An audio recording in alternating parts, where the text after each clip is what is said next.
How to fix Instagram black screen. Hello and welcome back to our YouTube channel. In today's video, I'm going to show you how you can fix your black screen on your Instagram account. So without any further ado, let us jump right into the process. First of all, head over to your Play Store and at the top search bar, type in Instagram. As you do so, in case you see update sign here, tap on update and update your app. Head over to your settings application. At this page, scroll below to apps. From this videos option at the top right corner, search for Instagram. Now from here, under usage, tap onto its storage and clear the cache. Just like so, clear the data as well. Also be noted that if you clear this application's data, it will delete all your account history and databases.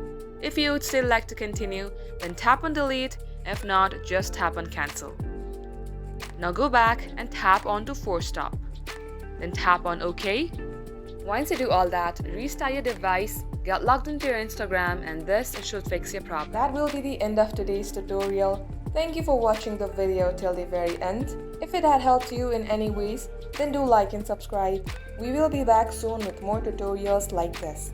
In the meantime, stay updated and thank you for watching.